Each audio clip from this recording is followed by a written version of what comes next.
What's going on, everybody? Guns and Gains back here again with another video. Today I've got a great beginner video for you. This is how to clean a handgun, specifically a semi-automatic handgun, and more specifically a Smith & Wesson SD9VE. But the same techniques and principles can be applied to any semi-automatic handgun. This is how I clean my guns. There are tons of different videos out there on how to do it. This is how I specifically do it.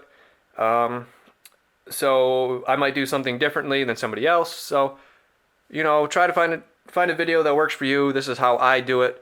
I'm not saying it's the right way, not saying it's the wrong way. It's just what I do.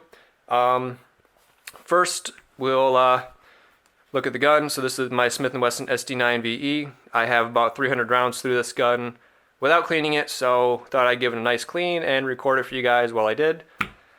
Let's see, first thing you'll need is some kind of solvent. I like Ballstall, this is good stuff. Or I just generally use, good old CLP. Some kind of solvent, Hoppy's number 9, whatever you prefer, and then some kind of gun oil. Again, Hop's gun oil is good, or just liquid CLP is good too. Whatever you want, but get yourself a good solvent. You can get a dedicated cleaning kit. This is a real Avid pistol cleaning kit. So you got all your brushes for 22, 9mm, 40 and 45. You got your slotted tips for your patches. Up here you got your handle, you got your jags, and your cleaning rod right here. So you can get something like this. I'll leave a link down to where I got this in the description box below. So if you like it, check it out.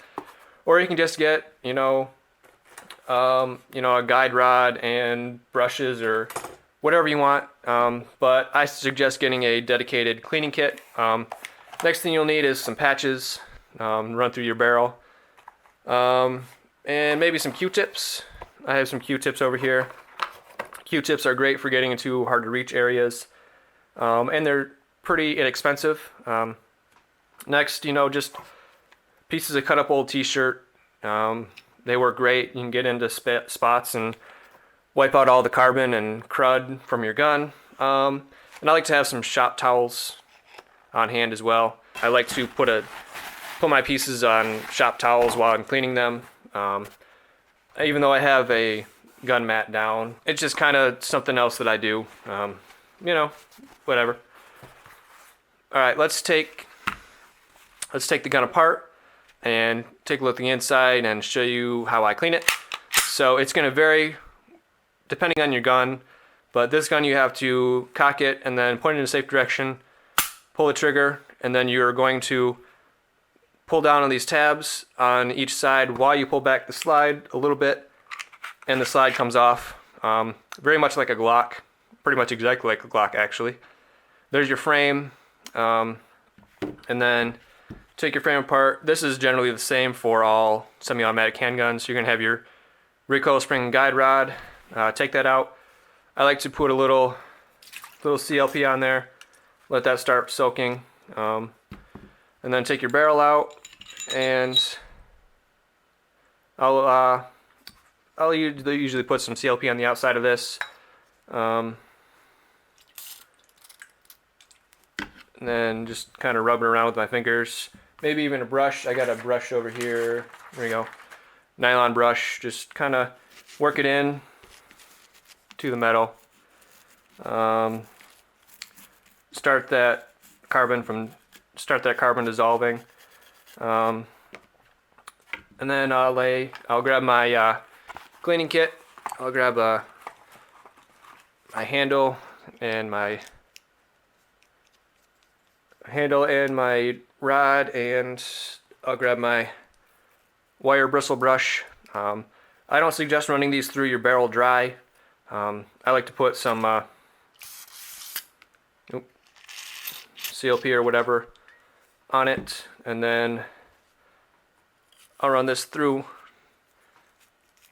my barrel and back through, and that'll be good. That's good for me usually on the barrel. Just run it down and back through. You could do it again You can do it as many times as you feel comfortable, but that pretty much gets all the carbon started dissolving from the barrel. So that's all I'll do for the barrel and guide rod. I'll set those aside. Excuse me. I'll set those aside and I'll work on the actual slide. As you can see, there's, maybe you can't see, but there's some carbon built up back here, especially on the breech face where the back of the bullet sits near the firing pin.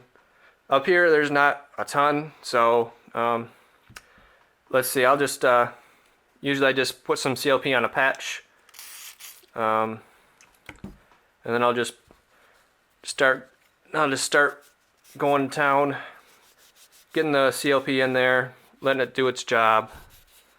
I try to keep the CLP away from the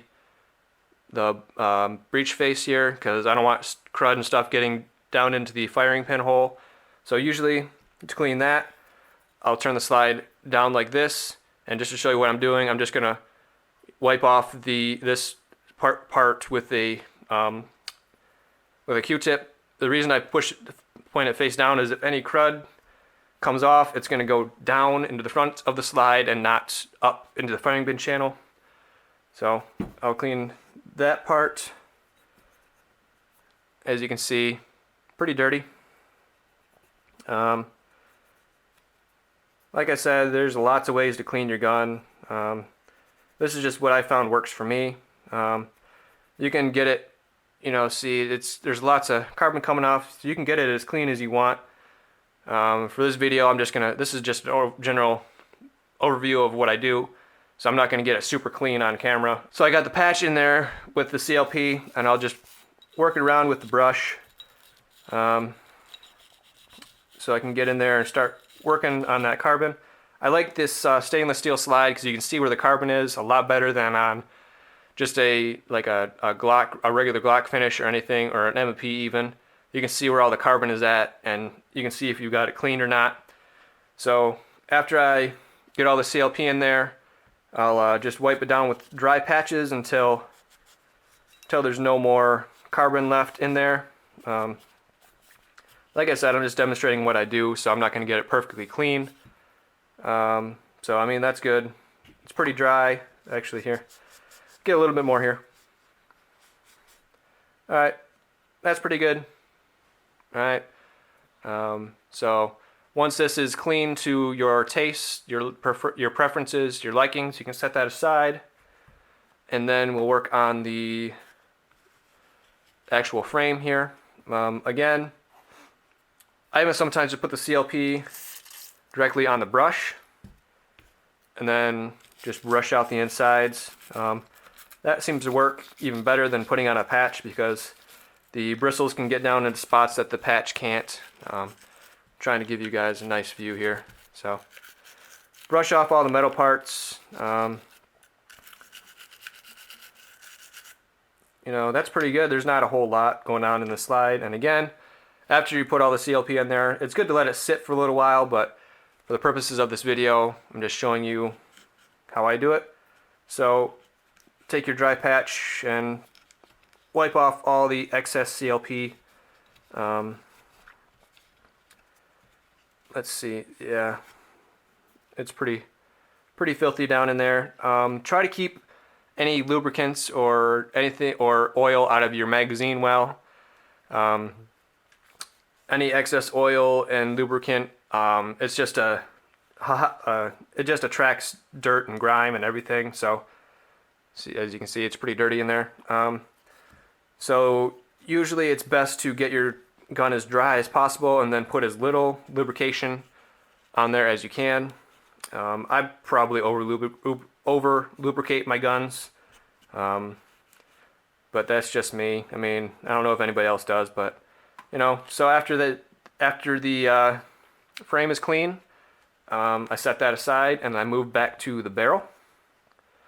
Actually, I'll go back to the guide rod, put a little CLP on here, and I'll just wipe it off.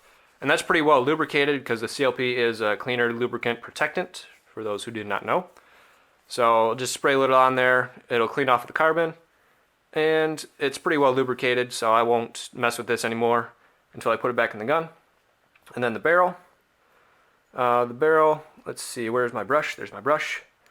You want to pay special attention to the feed ramp here. Make sure that's nice and clean.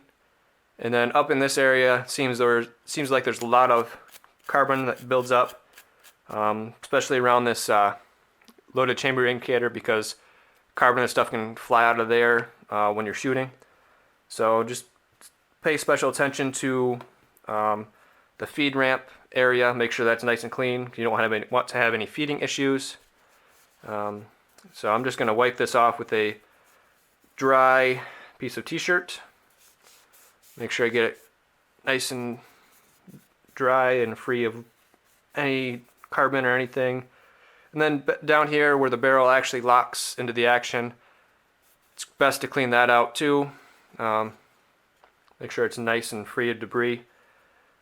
Alright, and then after I get everything cleaned off the barrel, I will set that down, grab my rod again, and one of my slotted tips, and then screw that in, and I'll run patches through the barrel. So again, cut up pieces of t-shirt work well for this. I have those, or you can just buy, I like these Hops gun cleaning patches, so you can buy those if you want, or just cut up your old t-shirts and use it that way.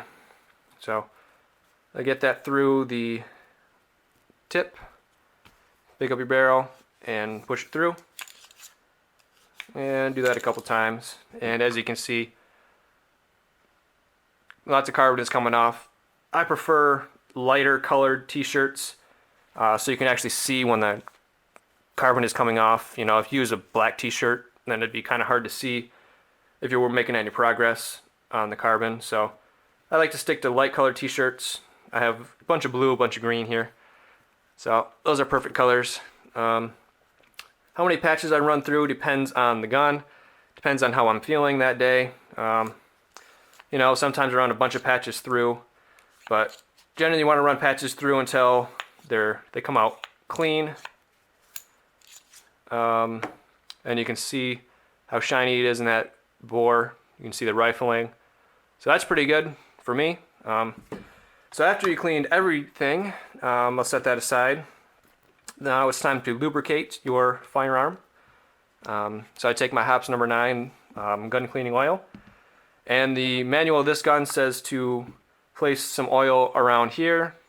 I usually put a little bit down in here because this is metal on metal contact, and that'll be all for the barrel. So I just put a drop up here. That's probably more than a drop, but then work it in around here, and then just work it in with my finger down here. And that's pretty much good to go. Your barrel is lubricated.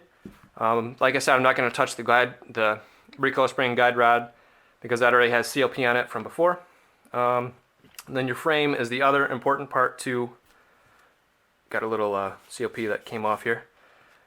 Your frame is the other important part to lubricate. You want to lubricate your rails. So you have 4 rails. I have 2 in the back here, so 1, 2, and you have 2 in the front, 2 up here. And then I usually put a drop right here on the locking block as well. And then the manual recommends just a drop back here in the trigger. I don't know, that's part of the trigger. And then I usually put a drop up here on the trigger spring. Right here, you can see it in there, the trigger spring. So I just do a drop on the front rail, work it in with my finger, work it over to the other side. Gun oil goes a long way, so you don't have to use a ton. I probably even have enough on my finger just to lubricate the rails back here. Then I'll put a drop right here on the trigger, and a drop up here on the trigger spring, and kind of work that in a little bit, and then work it in the spring a little bit. And there, your gun is cleaned and lubricated, and all that's left is reassembly. So again, this is gun specific. For my gun, you take your slide. First you put in your barrel. Make sure it locks all the way down. Then your guide rod. And make sure it's in its proper orientation. Otherwise the gun will not go back on the slide. Like so. then you got to be careful because you don't want to put the slide on too fast and break off anything back here. So like to, you know, put it on slowly and then pull back, function check, reset, and your gun is back together, and that is one clean and lubricated firearm. So thank you for watching this video on Guns and Games. If you have any questions, leave a comment down below. I'll be happy to answer you any question that you have. As always, thank you for watching my videos. I really appreciate it. So like, comment, subscribe. This is Guns and Games. I will see you next time.